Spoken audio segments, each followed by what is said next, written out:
یا علی مدد، یا رسول اللہ مدد۔ تو قرآن سے یہ چیز ثابت ہے کہ مشکل کشا ذات صرف اللہ کی ہے۔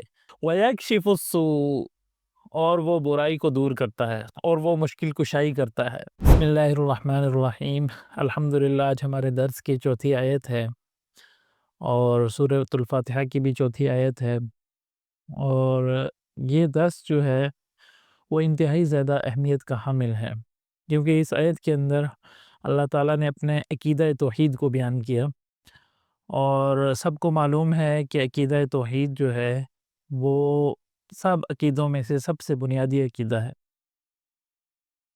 اور اس آیت کے بارے میں ایاک نعبد و ایاک نستعین، اس آیت کے بارے میں امام ابن کثیر رحمۃ اللہ علیہ نے کچھ شیوخ سے، کچھ بزرگوں سے نقل کیا ہے۔ وہ فرماتے ہیں الفاتحۃ سر القرآن وسرها هذه الکلمۃ ایاک نعبد و ایاک نستعین، یعنی قرآن مجید کا خلاصہ سورۃ الفاتحہ ہے، اور سورۃ الفاتحہ کا خلاصہ یہ والی آیت ہے ایاک نعبد و ایاک نستعین۔ تو اس لیے یہ آج کا درس جو ہے بہت زیادہ اہمیت کا حامل ہے۔ اس کے اندر ہم بہت ضروری عقیدے سے متعلق بہت ضروری بات کریں گے۔ تو سب سے پہلے لفظی ترجمہ سن لیجئے۔ اعوذ باللہ من الشیطان الرجیم، بسم اللہ الرحمن الرحیم۔ ایاک، تیری ہی، نعبدو، ہم عبادت کرتے ہیں، و ایاک، اور تجھ ہی سے، نستعین، ہم مدد چاہتے ہیں۔ تو یہاں پہ عبادت کا ذکر ہوا۔ اللہ تعالیٰ نے جو قرآن نازل کیا اس میں انسانوں کے کلام کو ذکر کیا کہ ایاک نعبدو، انسان کہہ رہے ہیں کہ ایاک نعبدو، ہم تیری ہی عبادت کرتے ہیں اور تجھ ہی سے مدد چاہتے ہیں۔ تو سب سے پہلے عبادت کے مفہوم کا سمجھ لیجئے کہ عبادت کس کو کہتے ہیں۔ تو عبادت کہتے ہیں انتہائی عاجزی کو، انتہائی عاجزی۔ عاجزی کی انتہا اس صورت میں ہے کہ انسان اپنا سر جو ہے وہ زمین پر رکھتا ہے، اس سے زیادہ عاجزی ہو ہی نہیں سکتی۔ یعنی کسی ذات کو معبود سمجھ کر اس کے سامنے انتہائی عاجزی کا اظہار کرنا عبادت کہلاتا ہے۔ اور عبادت کے مفہوم میں ایک چیز یہ بھی داخل ہے کہ جس کی عبادت انسان کر رہا ہے اس کو انسان جو ہے وہ عالم الغیب سمجھے، یعنی کائنات کے اندر، کائنات سے پہلے، کائنات کے بعد جو کچھ ہونے والا ہے، پوری کی پوری کائنات کے اندر ایک ایک ذرے کو وہ جو ہے وہ جانتا ہے، کب کیا ہوگا، آنے والے حالات کو جانتا ہے، گزرے ہوئے حالات کو جانتا ہے۔ تو عالم الغیب کا ہونا یہ انتہائی ضروری ہے جس کی عبادت کی جا رہی ہے۔ دوسرا یہ بھی عقیدہ ہونا چاہیے جس کی عبادت کی جا رہی ہے کہ وہ مختار کل ہے، یعنی جو چاہے کر سکے، نہ اس کو کوئی روک سکے اور نہ اس پر کسی کا اختیار ہو۔ مختار کل ذات جو ہے وہ عبادت کے لائق ہوتی ہے، یعنی کسی کو عالم الغیب سمجھ کر، مختار کل سمجھ کر انتہائی عاجزی اس کے کا اظہار اس کے سامنے کرنا، یہ عبادت کہلاتا ہے۔ یہ جو ہم نے کہا کہ مختار کل ہو اور عالم الغیب ہو، یہ اس کی دلیل یہ ہے کہ اللہ تعالیٰ نے قرآن مجید میں فرمایا وَيَخْلُقُ مَا يَشَاءُ وَيَخْتَارُ، جو کچھ چاہتا ہے پیدا کرتا ہے اور سب اختیار اس کے پاس ہے۔ وَيَعْلَمُ مَا تُكِنُّ صُدُورُهُمْ، اور وہ تمہارے سینوں کے رازوں کو جانتا ہے۔ وَلِلَّهِ غَيْبُ السَّمَاوَاتِ وَالْأَرْضِ، آسمانوں اور زمین کا سارا غیب اسی کے ہی اختیار میں ہے، اسی کے ہی علم میں ہے۔ اور اللہ تعالیٰ نے قرآن مجید میں یہ اپنی صفات بیان کرنے کے بعد فرمایا فَاعْبُدْهُ وَتَوَكَّلْ عَلَيْهِ، یعنی اللہ کی عبادت کرو اور اس پر بھروسہ رکھو، یعنی جو سب کو جانتا ہے اور سب چیزوں کا مالک و مختار ہے، تو عبادت بھی کس کی کرو پہ اس کی کرو۔ یعنی ہم نے اپنی طرف سے کوئی بات ایسی نہیں کر دی کہ عالم الغیب ہو اور مختار کل ہو تو اس کی عبادت ہونی چاہیے۔ اللہ تعالیٰ کے کلام کا خلاصہ ہے، بہت سے آیات میں یہ چیز ہمیں واضح طور پر نظر آتی ہے۔ بہرحال اس آیت کا ترجمہ ہم نے کیا، تیری ہی عبادت کرتے ہیں، تجھ ہی سے مدد چاہتے ہیں۔ اب یہ ہی کہاں سے آ گیا؟ سوال ہے کہ یہ ہی کہاں سے آ گیا کہ تیری ہی عبادت کرتے ہیں، تجھ ہی سے مدد چاہتے ہیں؟ جو ہی کا ہے یہ بڑا جو ہے وہ مسئلہ ہے، تو اس کو حل کرنا جو ہے وہ انتہائی ضروری ہے۔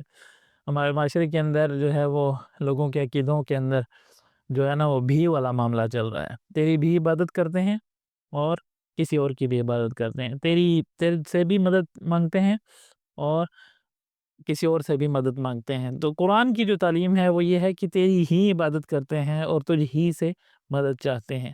یہی کہاں سے ثابت ہوا؟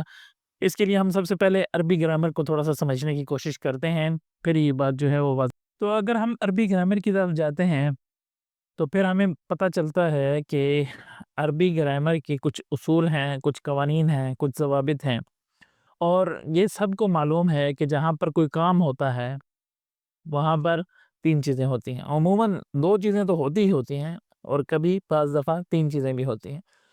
ایک تو یہ وہ کام ہوتا ہے، جہاں پہ کوئی کام ہو رہا ہو، مثال کے طور پہ سمجھیں، سب سے پہلے میں سمجھانے کی آسان لفظوں میں سمجھانے کی کوشش کرتا ہوں کہ یہ نعبد ہو، کہ ہم تیری عبادت کرتے ہیں، اس کے اندر ہی کہاں سے آ گیا ہے، تو اس کو آسان لفظوں میں سمجھنے کی کوشش کریں کہ ایک تو ہوتا ہے کام۔ جب کوئی کام کر رہا ہو تو وہاں پہ ایک کام ہوتا ہے، وہ لازمی ہے، کوئی بھی کام ہے، پانی پینا ہے، کھانا کھانا ہے، چلنا ہے، بھاگنا ہے، دوڑنا ہے، کوئی بھی کام ہے تو وہاں پہ کام تو ہوگا، اور کام کرنے والا بھی لازمی ہوگا۔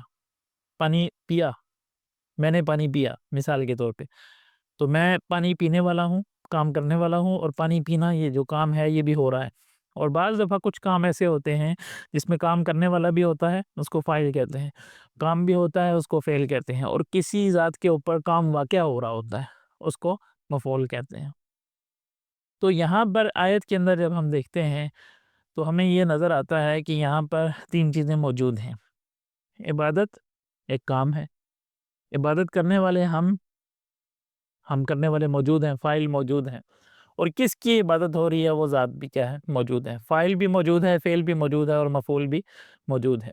اور عربی گرامر کے اندر سب سے پہلے جو ہے وہ فعل کا ذکر کیا جاتا ہے، اس کے بعد کام کرنے والے کا ذکر کیا جاتا ہے، اس کے بعد جس پر کام واقع ہوتا ہے اس کا ذکر کیا جاتا ہے۔ اس اعتبار سے دیکھا جائے تو نعبدو یہ ایک کام ہے، اور نعبدو کے اندر ہم ایک ضمیر ہے، نحن، وہ بھی موجود ہے، اور وہ بھی اس کے اندر موجود ہے، اور کا جو ہے ایّا کا یہ مفعول ہے، اللہ کی ذات جو ہے۔ تو عبارت اس طرح ہونی چاہیے تھی، نعبدوک، ہم تیری عبادت کرتے ہیں، ونستعینک، اور ہم تجھ سے مدد چاہتے ہیں۔ لیکن ہوا کیا، عربی گرامر کے اندر ایک اصول ہے کہ جب کوئی چیز کسی چیز کے ساتھ خاص کرنی مقصود ہوتی ہے، کوئی کام کسی مفعول کے ساتھ خاص کرنا مقصود ہوتا ہے، تو اس مفعول کو فعل سے بھی پہلے ذکر کر دیا جاتا ہے۔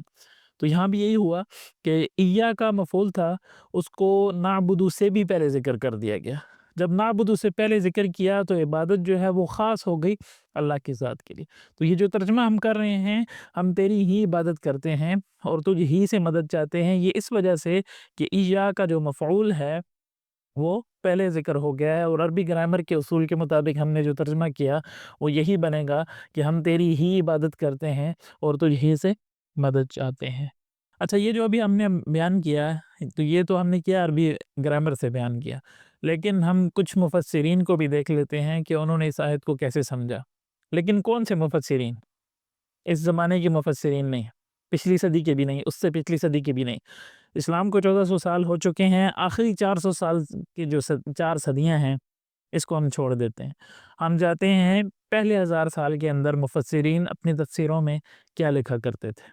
یہ جو آخری 400 سال ہیں، یہ جو 4 صدیاں ہیں، اس کو چھوڑنے کا مقصد یہ ہے کہ اگر کسی مفسر کا حوالہ دیا گیا تو سننے والے کو یہ تاثر جائے گا یہ تو اپنے بزرگوں کا ذکر کر رہا ہے، اور یہ جو ہے اپنے فرقے کے بزرگوں کا ذکر کر رہا ہے، اس لیے فرقوں سے ہٹ کے شروع میں چونکہ بات ہوئی تھی کہ یہ درس ہمارا فرقوں سے پاک ہوگا، تو فرقوں سے ہٹ کے ہم بات کریں گے، اور موجودہ بلکہ 400 سال تک کسی بزرگ کا نام نہیں لیں گے، اس سے پیچھے چلے جاتے ہیں۔ سب سے پہلے ہم جو ہے وہ تفسیر بیضاوی کو لیتے ہیں، جو کہ ناصر الدین عبداللہ بن عمر البیضاوی ان کی لکھی ہوئی تفسیر ہے، اور 685 ہجری میں ان کی وفات ہو گئی تھی۔ مشہور تفسیر ہے۔ انہوں نے کیا لکھا اس آیت کے اندر اور ان سے کیا مراد لیتے ہیں، اس کا بھی تفسیر کا سکرین شاٹ جو ہے وہ لگا دیا جائے گا ویڈیو کے اندر، تو آپ وہ خود بھی پڑھ سکتے ہیں۔ میں ایک دفعہ پڑھ کے بتا دیتا ہوں کہ تفسیر بیضاوی والے بزرگ جو ہیں وہ اس آیت کی کیا تفسیر کرتے ہیں، آیا انہوں نے بھی ہی والا ترجمہ کیا یا بھی والا ترجمہ کیا؟ جی، تو یہ فرماتے ہیں، یہ ہائی لائٹڈ جو ہے وہ آپ دیکھیے گا، نخصک ایاک نعبد و ایاک نستعین کی وہ ترجمہ کرتے ہوئے بتاتے ہیں، نخصک بالعبادت والاستعانت لیکون ادل علی الاختصاص، نخصو کا ہم خاص کرتے ہیں، بالعبادتی ہم خاص کرتے ہیں تجھے، اللہ تعالیٰ کی ذات کے بارے میں بیان فرما رہے ہیں، ہم تجھے خاص کرتے ہیں بالعبادتی عبادت کے ساتھ، والاستعانتی اور استعانت مدد مانگنے کے ساتھ، یعنی خاص کرتے ہیں، خاص تیری ہی عبادت کرتے ہیں اور خاص تجھ ہی سے مدد چاہتے ہیں، لیکون ادل علی الاختصاص، تاکہ یہ اختصاص پر دلالت کر سکے۔ تو آپ نے 685 ہجری کے اندر وفات پانے والے بزرگ جن کی تفسیر جو ہے وہ مقبول ہے، عام ہے، عربی کے اندر ہے، کسی فرقے کے ساتھ کوئی تعلق نہیں ہے، نہ وہ دیوبندی تھے، نہ وہ بریلوی تھے، نہ وہ اہل حدیث تھے، ٹھیک ہے جی، کسی فرقے کے ساتھ ان کا کوئی تعلق نہیں ہے، اور ایسے بزرگ ہیں جن پر سب کا اتفاق ہے، اہل سنت تمام کا اتفاق ہے ان پر، وہ کہہ رہے ہیں نخصو کا بالعبادتی والاستعانت، یعنی انہوں نے وہی ترجمہ کیا، خاص کر دیا، جیسے ہم کہہ رہے تھے ہی عبادت کرتے ہیں، انہوں نے کہا ہم نے خاص کر دیا، تو ایک ہی بات ہے۔ اس کے بعد ہم چلتے ہیں تفسیر جلالین کی طرف، وہ کیا کہہ رہے ہیں جی، دیکھیے ایاک نعبد و ایاک نستعین ای نخصک بالعبادت من توحید وغیرہ ونطلب المعونة على العبادت وغیرها، نخصک بالعبادت من توحید وغیرہ، دیکھ لیں جی، یہ بھی کہہ رہے ہیں نخصک بالعبادت، اور ان کی وفات کب ہوئی ہے؟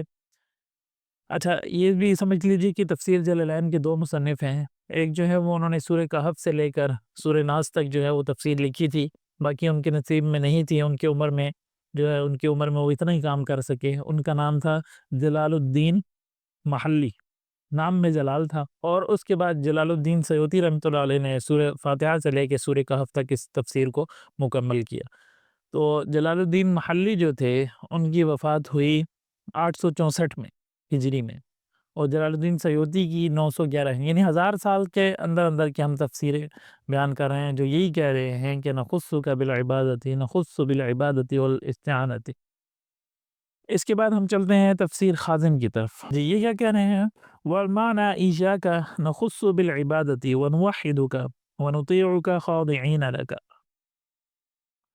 فرما رہے ہیں جی ایاک کا معنی ہے نخص بالعبادت ونوحدک، ہم تیری عبادت کے ساتھ، ہم عبادت کے ساتھ تجھے خاص کرتے ہیں، یا اللہ کی ذات جو ہے وہی عبادت کے لیے ہے، اور پھر یہی فارمولہ ایاک نستعین پر لگے گا، تو اللہ کی جو مدد مانگنی ہے وہ بھی اللہ کی ذات سے ہی مانگنی ہے۔ تفسیر خازن تھی، اس کی مصنف کا نام ابو الحسن الخازن تھا، اور یہ 741 ہجری میں ان کی وفات ہوئی۔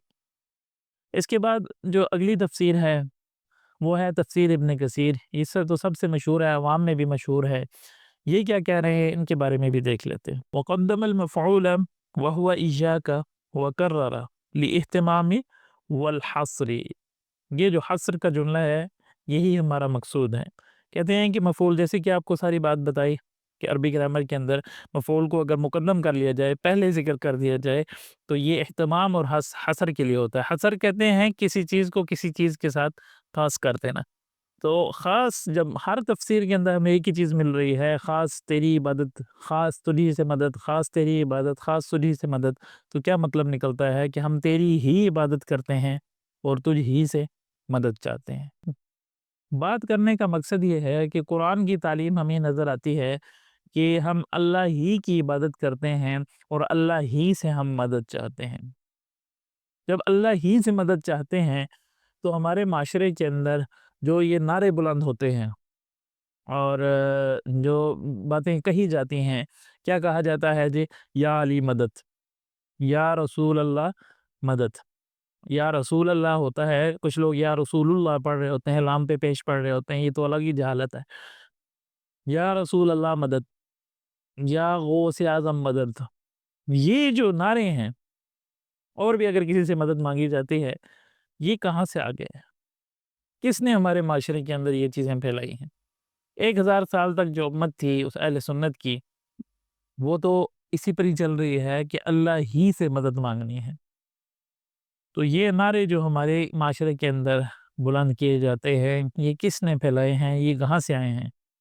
اس سوال کا جواب آپ نے کمنٹ میں دینا ہے۔ آپ مجھے یہ بتائیے کہ ان نعروں کی کوئی گنجائش اسلام میں ہے؟ مشکل کشا کون ہے؟ مشکل کشا صرف اور صرف اللہ کی ذات ہے۔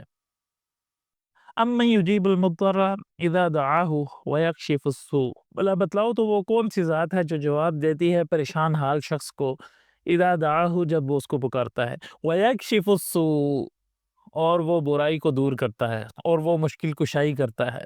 یکشف مشکل کشائی کرنا، السوء مشکل، یکشف دور کرنا، مشکلات کو دور کرنا۔ تو قرآن سے یہ چیز ثابت ہے کہ مشکل کشا ذات صرف اللہ کی ہے۔ تو یہ نعرے کیوں لگتے ہیں مولا علی مشکل کشا؟